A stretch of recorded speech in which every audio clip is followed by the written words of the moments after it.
Good afternoon from Smoky Mountain Chickens. How is everybody doing today? So I got up this morning and as my prediction last night, I have a whole bunch of babies in here. It looks like all of them have hatched. So I'm gonna get in here and count them and see what we've got. And you guys follow me down to the brooder room. So look what we have. A bunch of babies. So I had 100% hatch rate again. I mean, this is phenomenal. I've had a lot of 100% hatch rates, and the ones that I didn't, maybe one egg didn't hatch. So they are doing good, so good. Yeah, I'm really excited about that. So, you know, a lot goes into hatch rate, and I think, you know, number one is like genetics in your flock.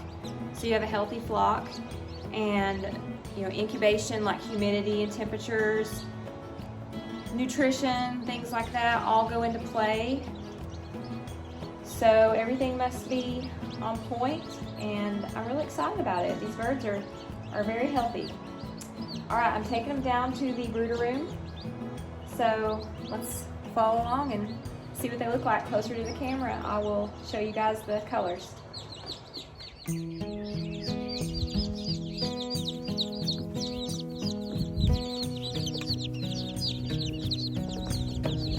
Oh my gosh, it's so nice out here today.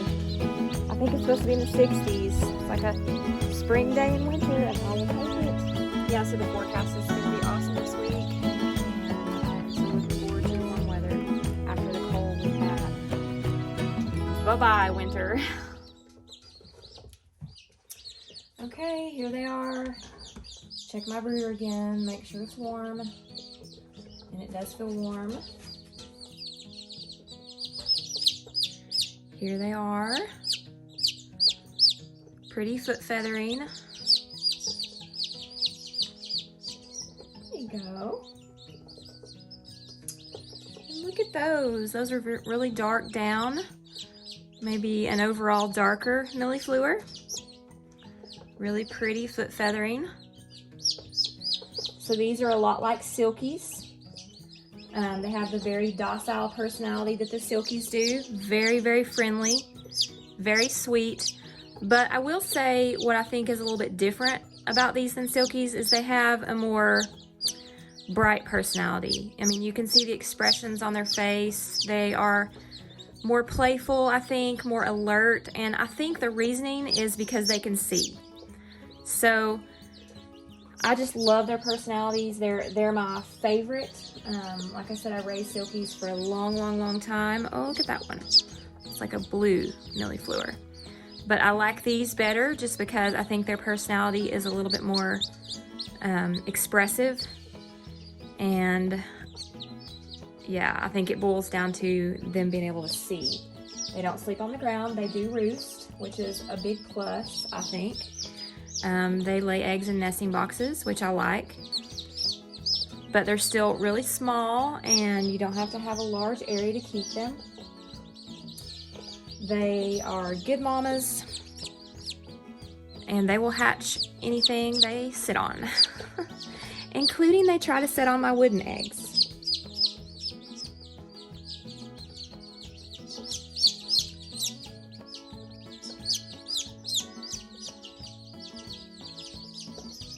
So they need to go under the brooder. Oh, another one. Look at the foot feathering on that one. Very pretty. So they need either a heat lamp or like a brooder plate like this. And they'll need this until they fully feather out, which is about 6 weeks, 6 to 8 weeks. And when they're fully feathered, they can go outside to their coop.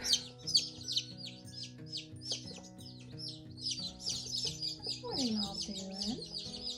So yeah, I have a bunch of them and they're so cute. If you guys have any questions about these, you know, feel free to message me. And I'm in Blount County, Tennessee, beside the Smoky Mountains, very close to Knoxville.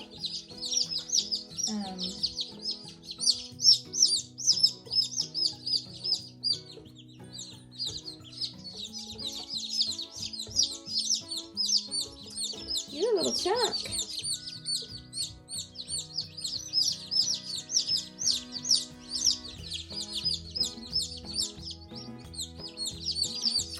Now these will also have a chance to be frizzled because I do keep frizzled Cochin Bantams in my flock too.